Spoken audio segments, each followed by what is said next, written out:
But none of this had the intended effect on Chichikov. He failed to notice the dance figures being performed by the ladies, and, rising on tiptoe, looked over their heads, searching for the fascinating blonde. He also tried to find her by bending down and peering between shoulders and backs. Finally, he saw her sitting with her mother, over whose head some sort of feathered Moslem turban swayed majestically. It looked as though he had decided to take them by storm. Whether it was the spring or that someone had shoved him from behind, he rushed forward, crashing through all obstacles in his way. He brushed the tax collector aside so violently that the man had to skip on one foot to avoid losing his balance and falling over, in which case he would certainly have knocked down a whole row of guests. The postmaster managed to avoid him and gave him a sarcastic look. But Chichikov saw nothing but the blonde girl, who was pulling on a long glove and, no doubt, burning with a desire to be whirling on the dance floor. 4 couples had already started on the mazurka, trying to break the floor with their heels, especially an army major who, calling on his body, soul, arms, and legs, managed to do steps such as others couldn't have attempted in their wildest dreams. Chichikov darted past the dancers, just barely avoiding their stamping heels, and went straight to the spot where the governor's wife and her daughter were sitting. Once there, however, he turned shy. His steps lost their buoyancy. He hesitated, and a certain awkwardness crept into his movements. It cannot be said with certainty whether love had come to our hero. It is rather doubtful that gentlemen of his type, those who are not too fat nor yet too thin, are capable of love. Nevertheless, something strange was happening, something he couldn't account for.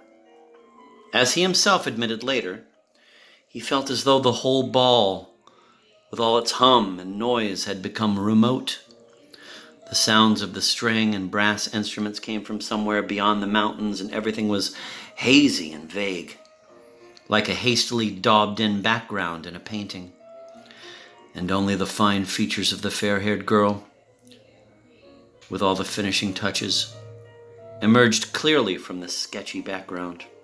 Her oval face, her slender waist, found only in girls for a very few months after leaving boarding school, her simple white dress that followed the lines of her slender young form, revealed the purity of her figure. She looked like a delicately carved ivory toy, a single bright white object among the dull, blurred crowd. Apparently, that's life, and even people like Chichikov can turn into poets for a few moments, although perhaps the word poet is a little too strong. In any case, he felt he was young and virtually a hussar. Noticing an empty chair next to them, he sat down without further ado. At first, the conversation wouldn't get started, but gradually it did, even gaining momentum. However, we must, alas, restate here that dignified and important people are never too nimble in conversations with the ladies. This is something at which lieutenants are past masters. But in no case do you find an officer above the rank of captain who is any good at it. How the young lieutenants do it, God alone knows, for the things they say never sound very brilliant. Yet the lady is soon shaking in her chair with laughter. However, an important official would converse with her on such topics as the vastness of the Russian Empire. Then he'll pay her a compliment, even a clever one, perhaps. But it will have a strongly bookish aura. And when he tries to tell her something funny, it's sure to make him laugh infinitely more than the lady for whose benefit it was told. We mention this here to explain why the fair-haired girl started yawning during our hero's discourse.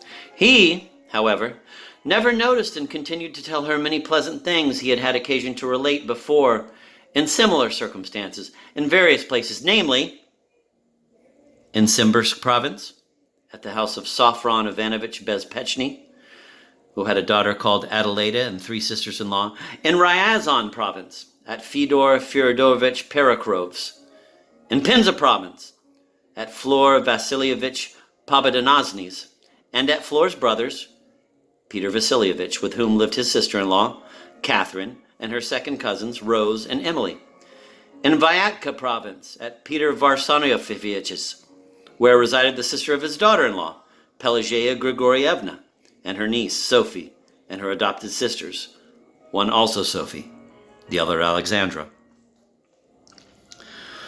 By no means did all the ladies approve of Chichikov's behavior. One of them, to indicate her displeasure, passed very close by and deliberately brushed against the blonde with the flounce of her dress, and managed to make her scarf, which was fluttering around her shoulders, sweep straight into the girl's face. At the same moment, accompanied by a whiff of violet perfume, a catty remark shot out of another lady's mouth. But whether he had really noticed nothing or was simply pretending not to have noticed, he was in error, because one must always pay attention to the feelings of ladies.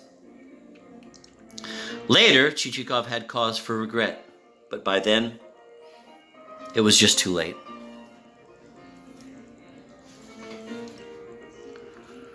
Rightful indignation was evident on many faces. However high Chichikov's prestige as a millionaire and as a man with a military bearing may have been, there are things ladies never forgive anyone, whatever he may be. And then he might just as well be written off as a loss. There are occasions on which a weak and helpless woman suddenly becomes not only stronger and more determined than a man, but even stronger than anything in the world. Chichikov's slighting of the ladies, unintentional as it was, patched up the quarrels among them that had been on the verge of exploding after the shameless incident over the chair. Sarcasm was discovered in some of his most casual remarks. To make things worse, a young man had composed on the spur of the moment some satirical verse about the various couples dancing, something, as we know, that always happens at provincial balls. Immediately, these verses were ascribed to Chichikov. Indignation grew, and in every corner, ladies were saying things about him which were not at all nice. As for the poor schoolgirl, she was utterly annihilated, and her doom was sealed.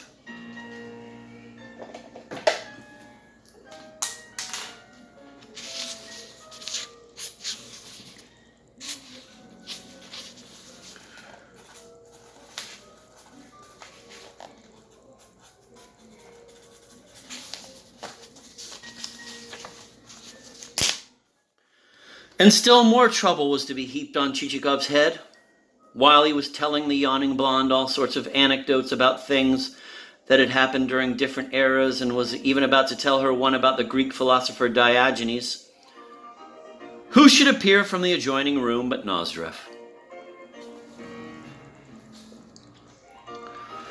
Whether he had emerged from the buffet or from the small green room where more serious gambling than the usual whist was going on, and whether he had left of his own volition or had been kicked out, he arrived cheerful and beaming, holding on to the arm of the public prosecutor, whom he must have been dragging along for some time, for the poor public prosecutor kept turning his thick eyebrows in all directions, as if looking for a way to escape from this friendly arm-in-arm stroll. Indeed, it was rather unbearable. Nozdrev, having gulped down a certain amount of inspiration with a couple cups of tea, in which, of course, there had been some rum, was lying continuously and without mercy. Seeing him coming, Chichikov decided on a great sacrifice, to leave his vantage point and to get out of sight. He knew nothing good could come from a meeting with Nozdrev. Unfortunately, just at that moment, the governor came hurrying up. He was terribly happy to have found dear Chichikov. He stopped him and asked him to settle an argument he was having with two ladies, something about whether or not a woman's love is enduring. In the meantime, Nozdrev had seen Chichikov and was moving straight toward him. "Ah, there you are, you landowner from Kherson," he shouted, roaring with laughter, which set his cheeks, as fresh and pink as spring roses, a-quiver. "You've certainly managed to buy loads and loads of stiffs. Didn't you know, sir? He shouted, turning toward the governor. This fellow trades in dead souls. I swear he does. Now listen, Chichikov, I tell you in all friendship, because we're all your friends here, and so is our governor, I swear I'd have hanged you for it. By God, I would. Chichikov was struck dumb. Believe me, governor, sir, Nesdrov went on. When he said to me just like that, sell me some dead souls, I almost split my sides laughing. And now I come here, and what do I hear? But that he's bought 3 million rubles worth of serfs. To resettle them, they tell me. To resettle what? Why, he was trying to buy stiffs from me. Listen, Chichikov, you're a son of a bitch. I swear you are. In the presence of the governor. And you too, prosecutor, tell me, isn't it true? But the public prosecutor, like Chichikov and the governor himself, was so bewildered that he didn't know what to say, and so Nozdrev, without paying too much attention to them, continued in his half-drunken voice, But you can be sure, friend Chichikov, I'll keep my eye on you until I've found out why you've been going around shopping for dead souls. Listen, friend. You ought to be ashamed of yourself because you know very well that you haven't got a better friend than me. Here, ask the governor. Am I right, sir? And you, prosecutor, tell him. Am I telling the truth? You can't even imagine, governor, how Chichikov and I are attached to one another. Just as you stand there, governor, you can ask me, tell me in all honesty, Nozdrev, who's dearer to your heart? Your own father or this Chichikov here? And I'd say Chichikov, just like that, I swear. Wait, bless your little heart. Please excuse me, governor, but I must give him a kiss. Come on, Chichikov. Don't try to resist. Let me plant a little kiss on your snow-white cheek. In trying to implement his wish, Nozdrev, however, received such a shove that he almost lost his balance. People avoided him and stopped listening to him. But his story about Chichikov's going around and buying up dead serfs had been told so loudly, and to the accompaniment of such roars of laughter, that it had even attracted the attention of those at the other side of the room.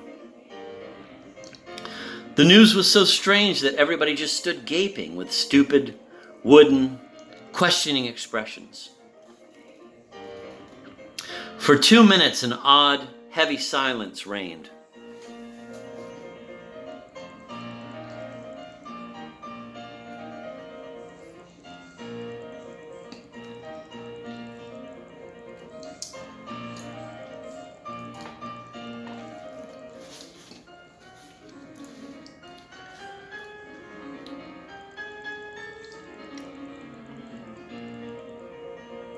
Chichikov noticed some ladies exchanging spiteful, sarcastic glances, and on some faces he found an ambiguous look that worried him even more.